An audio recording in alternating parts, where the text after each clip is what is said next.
contarles historias de ladrones, ladrones de libros y de lecturas furtivas al margen de la ley. Mi primer personaje se llama Bastián Baltasar Bux. ¿Lo conocen? Tiene 10, 11 años, es un poco gordito, torpe, flojo de carácter, un chico diferente, diríamos, y sus compañeros se burlan de él. Lo han estado corriendo y él ha tenido que salir por miedo a que lo golpeen. Es una mañana fría y gris y llueve a cántaros. Bastián, que ha estado corriendo bajo la lluvia, está todo empapado. Y ahora se para frente a un negocio dispuesto a entrar. Abre la puerta, un manojo de campanillas de latón repiquetea en lo alto. Bastián se asusta. Frente a él tiene una sala larga y estrecha que se pierde en la penumbra. Mira a los costados. Hay un montón de estanterías repletas de libros que llegan hasta el techo. Sobre el piso también se apilan montones de libros, libros viejos, de toda forma y tamaño. Bastián dirige su mirada hacia el fondo, donde tiembla una luz y el aro del humo de un cigarro se eleva en el aire. Desde ese rincón surge una voz áspera que le dice: «Cierra la puerta». Bastián no sabe muy bien qué hacer. La voz pertenece a un hombre viejo, con cara de bulldog, que está leyendo. El bulldog agrega: «No tengo libros para chicos, y los otros no te los vendo». Pero Bastián sigue clavado en el suelo. ¿Todavía estás parado ahí? ¿Qué hay que hacer para deshacerse de ti? Pero antes de irte, dime, ¿por qué has entrado con tanta prisa? ¿Te persigue alguien? ¿Te persigue la policía? Bastián dice no con la cabeza. Me persiguen mis compañeros. Se ríen de mí. Me dicen cosas, por ejemplo, que estoy chiflado, porque a veces hablo solo. Ah, ¿y qué dices? Invento historias, imagino nombres y personas que no existen, cosas así. En eso suena repentinamente el timbre de un teléfono. El bulldog deja el libro que está leyendo sobre la silla y va a otra habitación a atender. Ahora Bastián está a solas con los libros. Está a salvo entre los libros. Qué idea curiosa, salvarse en un lugar lleno de libros. Allí hay infinidad, pero el que está leyendo el bulldog parece diferente, es magnético, lo llama Bastián. «Ven, Bastián». Y Bastián va hacia ese lugar donde estaba leyendo el bulldog, toma el libro entre las manos y lo mira por todos lados. Es un libro con tapas de color cobre que brillan cuando se mueve. Bastián, al abrirlo, descubre que está impreso a 2 colores y que tiene unas letras capitales bellísimas. Sobre la tapa hay dibujadas 2 serpientes, una clara y otra oscura, que se muerden mutuamente la cola formando un óvalo, y en el medio de ese óvalo, el título: La historia sin fin. Una historia que no termina nunca. Este es mi libro, dice Bastián. Bastián Baltasar Bux siente pasión por los libros, pasión. Que no ha estado tardes enteras frente a un libro, con las orejas ardiéndole, con el pelo sobre la cara, olvidado del mundo sin saber si tiene sed o hambre. Posiblemente no pueda entender lo que en este momento está pensando Bastián.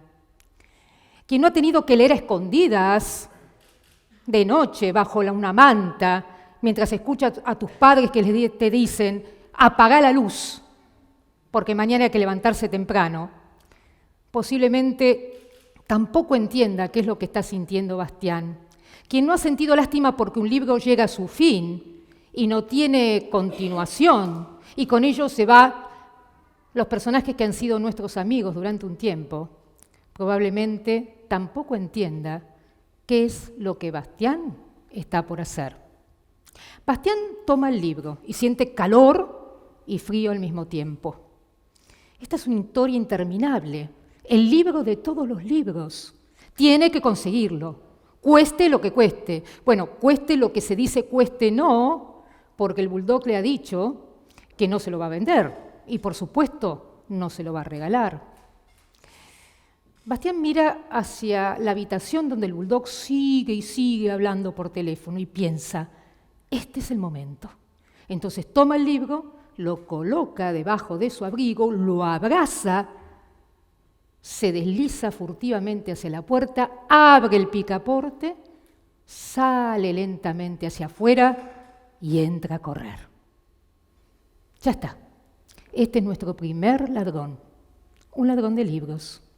El ladrón de un libro de tapas color cobre que contiene una historia que no se acaba nunca. ¿Pero a dónde va? A su casa, desde luego que no, porque su padre le preguntaría por qué no está en el colegio. Sin querer, ha seguido el camino hacia la escuela y ahí lo vemos ahora. Y piensa, voy a entrar en la escuela, pero ¿dónde lo puedo leer? Ahí está, en el desván. En ese desván donde nunca nadie se acerca. Allí se dirige, abre la puerta, entra, cierra con llave, se saca el abrigo mojado, lo coloca sobre un esqueleto que está abandonado en un rincón y allí entre cachivaches y telarañas, cerca de un tragaluz, se acomoda. Piensa un momento en los compañeros. ¿Qué estarán haciendo? En la clase de lengua y literatura, aburriéndose, leyendo cosas que no les interesan. En cambio, él tiene un libro de tapas color cobre con una historia sin fin. ¿Qué sucederá en un libro cuando está cerrado? Piensa. Dentro hay miles de aventuras y un montón de personajes que yo no conozco. Pero para poder vivir esas aventuras, tiene que leerlo. Entonces Bastián abre ceremoniosamente en la primera página y comienza a leer. Pero dejemos durante un ratito a nuestro lector Bastián y hablemos de otro ladrón, Silvio Astier. Es un poco más grande, tiene 14 años y ni un peso. Pero a él también le gusta mucho leer, por eso le alquila folletines al viejo remendón del barrio, folletines sobre aventuras de bandidos. Esos folletines son su pasión. Él también sueña con ser un bandido de alta escuela, deshacer entuertos, proteger a las viudas, ser amado por bellísimas doncellas. Con sus pícaros amigos ha formado un club de ladrones, un club de ladrones de casas deshabitadas. Se llaman a sí mismos el Club de los Caballeros de la Medianoche. La semana pasada robaron la biblioteca de una escuela. Querían llevarse el diccionario enciclopédico en 28 tomos y algunos otros libros que pudieran revenderse bien. Pero retrocedamos un poco en el tiempo y vayamos esa noche, que también es una noche de lluvia, de truenos y relámpagos. Los pícaros del Club de la Medianoche están orientándose con una linterna a lo largo de un oscuro pasillo hasta una puerta de madera sobre la cual hay una chapa esmaltada donde se lee biblioteca. Con una palanca hacen saltar la cerradura y entran. Donde se mira hay libros, estanterías coloradas, repletas de libros que llegan hasta el techo. Y los pícaros comienzan a hojearlos para ver cuáles se van a llevar. Las montañas del oro, de Leopoldo Lugones. Sí, es un libro que está agotado, nos pueden dar buen dinero por él. Rouquet, química orgánica e inorgánica, no. Cálculo infinitesimal, es matemática superior, debe ser caro, sí. De repente Silvio agarra un libro y lee Charles Baudelaire. ¿Qué es esto? Lo ojea y empieza a recitar. Yo te adoro, oh bóveda del cielo nocturno, oh vaso de tristezas, oh blanca taciturna. Che, dice Silvio, esto es hermosísimo. Esto me lo llevo a mi casa, esto no lo voy a revender. Ahora Silvio Astier ha encontrado un libro para él. Es suyo. Se lo roba. Silvio Astier, el juguete rabioso, sabe perfectamente que leer tiene un precio. Por eso alquila folletines, por eso se apropia indebidamente de libros ajenos. Sabe que los libros tienen un valor de cambio, pueden comprarse, pueden venderse, pero que también tienen un valor que no es material. Por ejemplo, cada vez que va a decir o hacer algo, él piensa en lo que hubieran dicho o hecho los personajes de sus libros de aventuras. Lee para vivir. Cierta tarde, su madre le suplica: Silvio, no nos podemos mantener, tenés que ir a trabajar. Y Silvio, que está leyendo, mira a su madre con rencor y piensa: trabajar, siempre trabajar. El trabajo para Silvio Astier es el reverso de la lectura. Para Bastián también, leer es totalmente lo opuesto a estudiar. Para él, leer es una aventura vital. Y la escuela no parece ser un espacio donde se puedan vivir aventuras, y mucho menos el aula.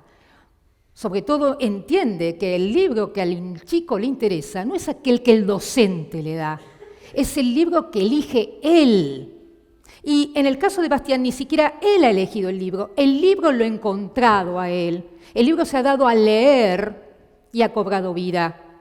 De la misma manera, Charles Baudelaire ha entrado en la vida de Silvio Astier, se ha robado al ladronzuelo. Tanto Bastián como Silvio son como Odiseo, son aventureros que inician una travesía para construir algo que van conociendo en la medida en que leen. Y leen para alejarse de la rutina y del aburrimiento, del esfuerzo y del trabajo, de la vida insatisfactoria. Leen porque quieren, nadie los obliga, leen porque sí. Miguel Cané, un ex alumno de este Colegio Nacional de Buenos Aires, cuenta en Juvenilia cómo durante su tiempo de pupilo la lectura de los libros académicos le resultaba insoportable y que, por el contrario, alejado de su madre y de su casa, las novelas fueron su salvación. Se hasta comenta cuando se desliza una noche a la iglesia de San Ignacio, mientras está celebrando un funeral, para robarse los cabos de vela que él esconde en su chaleco y que se lleva para iluminar las trasnochadas de lectura de novelas. Él ama las novelas de aventuras y de terror, Los Tres Mosqueteros, Los Misterios del Castillo de Udolfo, El Espía del Gran Mundo. Muchas veces ni siquiera sale al recreo, sale de su cuarto para poder continuar la lectura. Él ama esas historias de amores, de estocadas, de amistades sagradas, todo tan diferente de su propia vida. Ahora pensemos, ¿cuántos personajes hay que son apasionados, arrebatadores de libros o que son arrebatados por los libros? Hamlet entra en escena leyendo un libro inmediatamente después de la aparición del fantasma de su padre. Lee perturbado, lee porque está solo y no sabe qué hacer. Juan Dalman, el personaje del cuento El Sur de Jorge Luis Borges, descubre a través de la lectura de Las Mil y una Noche que así como la calle Rivadavia divide la ciudad de Buenos Aires en dos, de la misma manera cada uno de nosotros somos también dos, lo que de verdad somos y lo que queremos ser. Sueña Alonso Quijano para poder ser el Quijote. Nino, el lector de Julio Verne, de Almudena Grandes, sueña para poder entender lo que vive él y su familia en medio de la Guerra Civil Española. Lee Sarmiento las obras completas de Walter Scott, a razón de un tomo por día. Lee La pequeña Matilda de Roald Dahl en la biblioteca pública de su barrio. Lee muchísimos libros, tiene 10 años, pero lee a Wells, lee a Dickens, lee a Hemingway, no los entiende bien, pero lee mientras sus padres están en el bingo o viendo televisión. Lee también Madame Bovary muchas novelas románticas para poder tener una vida romántica. Ana Karenina lee una novela inglesa llena de terrores, de angustias, de traiciones. Lee en un tren a cuyas vías va a arrojarse meses después.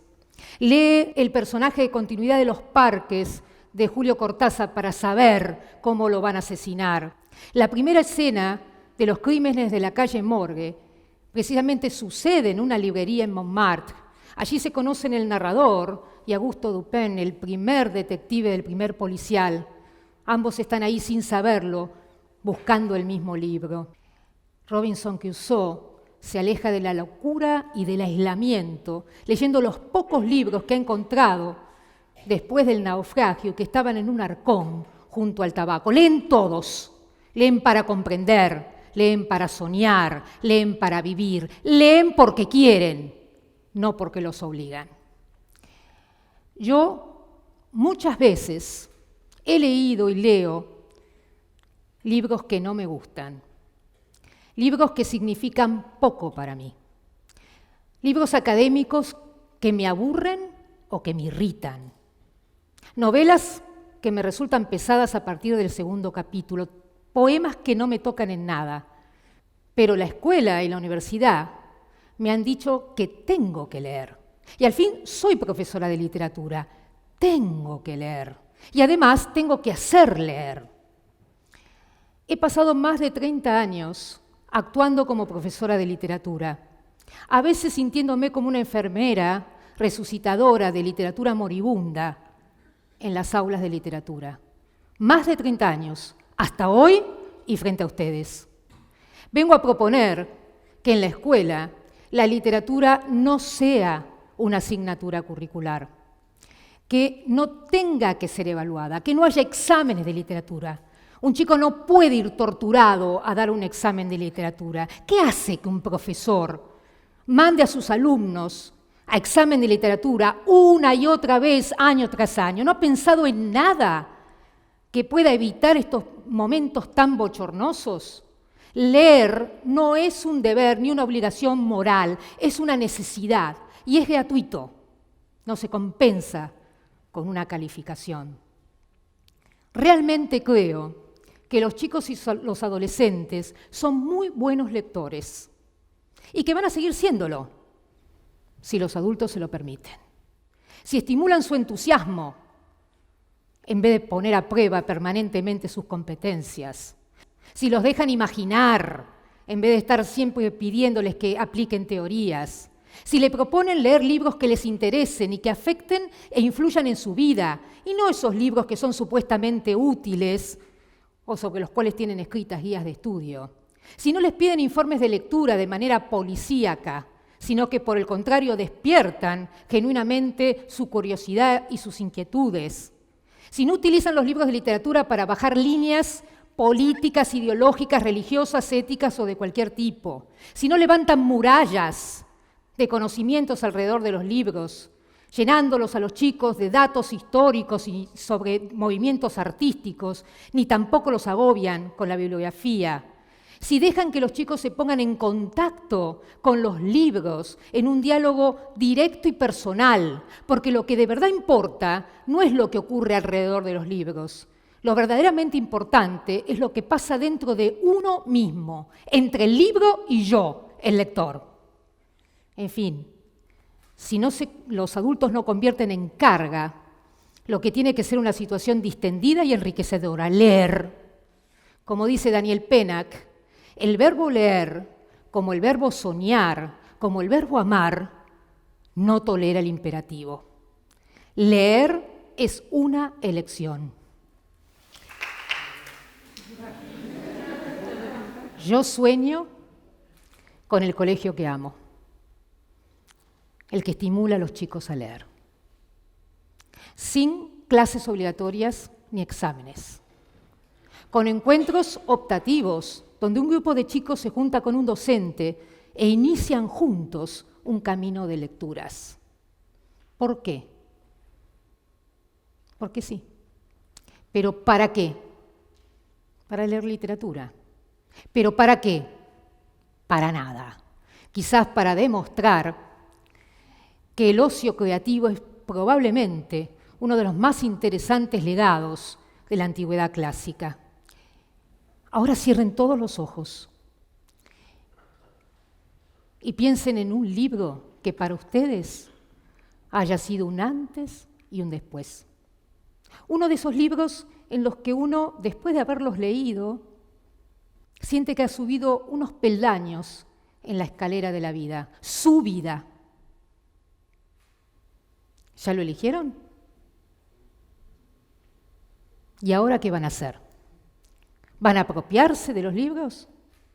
¿Van a poder seguir leyendo más allá de la ley de la lectura y de la escuela? ¿O van a dejar que les roben las horas de placer y de felicidad en compañía de un buen libro? Muchas gracias.